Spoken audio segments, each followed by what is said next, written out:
토마스 아켄피스 그리스도를 본받아 3-34 창조주와 함께하는 즐거움, 창조주와 함께하는 즐거움이란 내용으로 나눠드린 프린트 제가 읽겠습니다. 옛사람이 우리 안에 살고 있어도 예수님은 우리의 걷잡을 수 없는 걱정의 파도를 잠재우십니다. 그분과 함께하면 모든 것이 가능하고 그분이 계시지 않으면 우리는 아무것도 아닙니다. 이렇게 시작합니다. 나를 떠나서는 너희가 아무것도 할 수 없다. 비록 우리가 아직도 잔존하는 죄의 성향, 옛사람의 소욕 가운데, 육체의 소욕 가운데 우리가 있을지라도, 그럼에도 우리가 그리스도를 바라보고 하나님의 은혜를 구하고 말씀을 따르고 행하고 믿고 살아가면 하나님이 우리에게 또 은혜를 주시고 마음을 회복시킵니다. 자, 1번 보겠습니다. 제자 보소서 나의 하나님, 나의 모든 것이시여, 제가 이 말 이외에 무엇을 더 원하겠습니까? 제가 어떤 행복을 더 바라겠습니까? 즐겁고 감미로운 말이여. 그러나 이 말은 주님의 말씀은 사랑하지만 세상과 세상 안에 있는 모든 것들을 사랑하지 않는 사람에게만 적합한 말입니다. 했어요. 여러분들도 아시고 저도 아는 것이 뭔지 아세요? 하나님의 말씀이요 진리잖아요. 근데 사실은 같은 말인데도 우리가 세상 가운데 있으면 안 들어와요. 우리 마음에. 그렇죠? 아는 말씀인데 안 들어온다고요.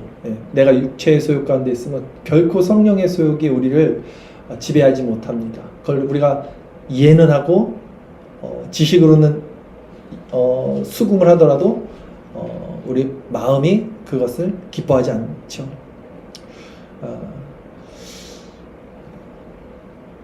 진정 우리가 하나님 앞에 돌이켜야지만 이 은혜가 주어집니다. 돌이키는 자에게 주어지는 거예요. 자, 계속 읽겠습니다. 하나님은 나의 것이며 나의 모든 것입니다. 진실로 주님이 계시면 모든 일이 즐겁습니다. 주님이 계실 때 모든 일이 즐겁습니다. 그러나 주님이 계시지 않으면 모든 일이 즐겁지 않습니다. 주님은 마음을 안정시키시고 큰 평화를 주시며 축제와 같은 기쁨을 주십니다. 했어요. 성도는 그리스도 안에서 이 큰 평화, 축제와 같은 기쁨을 공급받으면서 살아가는 사람들이 있죠. 근데 이것은 결국 말씀과 기도입니다. 하나님 앞에 나갈 때 은혜 방편을 통해서 우리에게 주어지는 것이죠. 계속 읽겠습니다. 주님은 모든 문제에서 우리가 생각해야 하는 방향으로 생각하게 하시고 모든 것으로 주님을 찬양하게 하십니다. 또한 주님 없이는 어느 것도 오래 우리를 즐겁게 하지 못합니다. 그러나 만일 무엇인가 우리를 즐겁게 하는 흥미로운 것이 있다면 거기에 주님의 은혜가 있기 때문이며 또한 그 은혜는 주님의 지혜로 양념을 한 것입니다. 했어요. 우리를 즐겁게 하는 것이 주님으로부터 나온 것이다 이렇게 말을 하죠. 한번 생각해 봐야죠. 정말 우리를 즐겁게 하는 것이 주님으로부터 나오는가 아니면 그 짜릿한 세상으로부터 나오는가. 잠깐의 어떤 짜릿함은 주지만 그 세상이 우리에게 주는 그것은 정말 우리를 더 힘들게 만듭니다. 오직 주님에게서 나오는 것들만 우리를 참 즐겁게 하죠. 자, 2번을 읽겠습니다. 주님께서 기쁨을 주시는데 감히 무엇이 그의 기쁨을 가로막겠습니까? 반면에 주님께서 기쁨을 주시지 않는데 무엇이 그를 기쁘게 할 수 있겠습니까?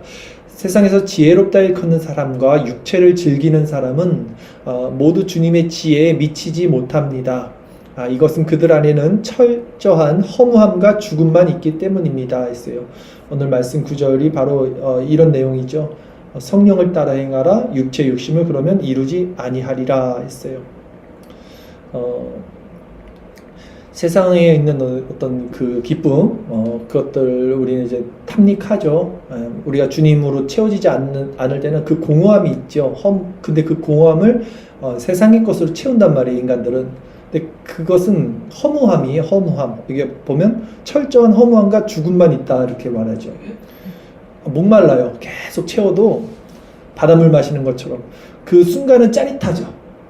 그러나 그 뒤에 오는 그 공허함은 어떡할 것입니까? 그러나 이제 주님으로부터 오는 기쁨은요, 채워지고 풍성해지고 나누면서도 더 은혜가 넘치는 어떤 다른 차원의 것이죠. 때문에 우리는 세상의 즐거움을 하찮게 여겨야 됩니다. 그리고 그리스도로 말미암은 기쁨은 더욱 추구해야 됩니다. 그러나 세상적인 일을 천하게 여기고 육체를 죽게 함으로써 주님을 따르는 사람은 참으로 지혜 있는 사람이라고 그래서 말하는 거예요. 왜냐하면 그들은 공허에서 진리로, 육체에서 영으로 바뀌기 때문입니다.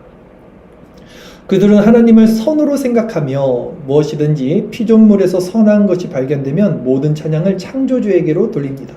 그러나 창조주 안에서 찾는 즐거움과 창조주께서 만드신 피조물에서 찾는 즐거움은 진실로 다릅니다. 이게 무슨 말이냐면 창조주 안에서 즐거움을 찾으라는 거예요. 피조물에서 즐거움을 찾지 말라는 거예요. 이것은 영원한 것과 시간이 다르며 창조되지 않는 빛과 창조된 빛이 다른 것과 같습니다. 물론 피조물을 통해서도 우리가 얻는 즐거움이 있어요. 자연 만물 얼마나 아름답습니까? 위로를 얻습니까?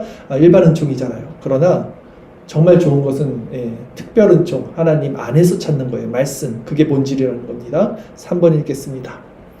영원한 빛이시여 모든 창조된 빛을 초월하여 높은 곳에서 주님의 빛을 내려보내시고 제 마음의 가장 깊은 곳까지 들어오소서. 제 영혼을 순수하게 하시고 기쁘게 하시고 깨우치시고 그리고 살아있게 하소서. 그래야 제 영혼이 그 모든 능력과 한량없는 기쁨으로 주님께 매달릴 수 있도록 하소서.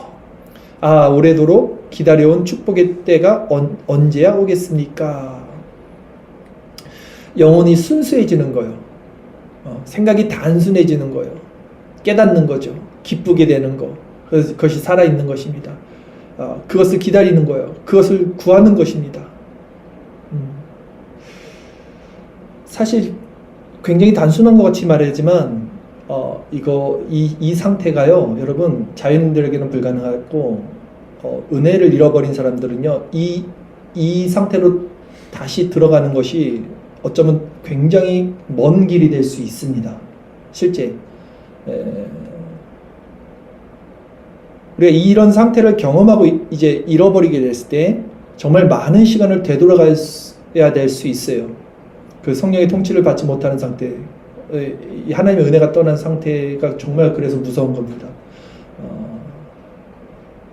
아무리 우리가 그것을 구해도 그 하나님의 어떤 그런 깊은 그런 어떤 교제라고 할까요? 인격적인 어떤 그런 지점을 다다를 수가 없는 거예요.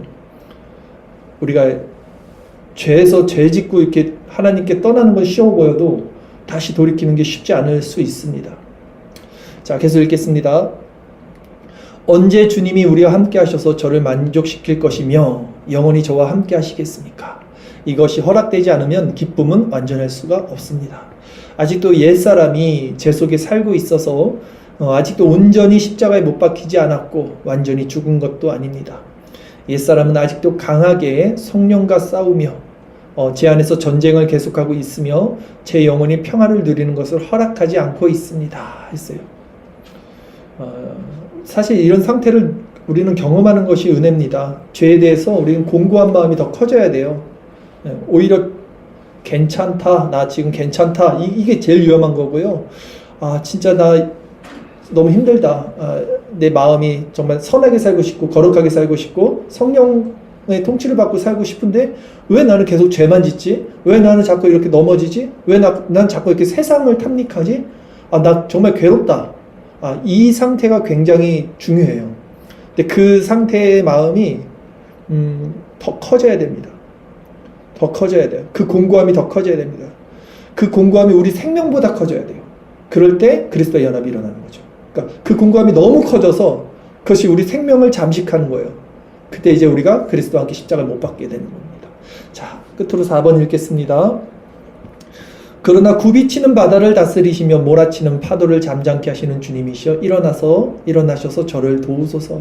전쟁을 추구하는 사람들을 흩어버리소서. 아들을 주님의 권능으로 쳐부소서. 주님이 하신 신비한 권능의 일들을 보여주소서. 주님의 오른손이 영광받게 하소서. 나의 하나님 주님이시여 주님 이외에는 제게 희망이 없으며 피난처가 없습니다. 주님 외에는 제게 희망이 없고 주님 외에는 피난처가 없다라고 고백하죠. 오늘 이 고백을 하시면 됩니다. 진정 이 고백 가운데 오늘을 일컫는 지금 우리가 주님 앞에 주님밖에는 제게 희망이 없고 주님 외에는 제게 피난처가 없습니다 라고 낮은 마음 가운데 주님께 나가면 우리는 은혜와 긍휼을 맛보게 될 것입니다. 그리고 그렇게 매일을 살아가면 돼요. 오늘 그 은혜를 우리가 받고 또 내일도 모레도 넘어지더라도 또 주님을 바라보고 날마다 그렇게 살아가는 길, 그것이 우리 성도의 삶입니다. 그래서 우리는 스스로 설 수 없지만 그리스도를 떠나서는 아무것도 할 수 없지만 그리스도 안에서는 모든 것을 할 수 있는 자다라는 것입니다. 그러기 위해서 날마다 은혜 방편이 필요한 거예요. 결국은 말씀과 기도. 네. 자, 기도드리겠습니다.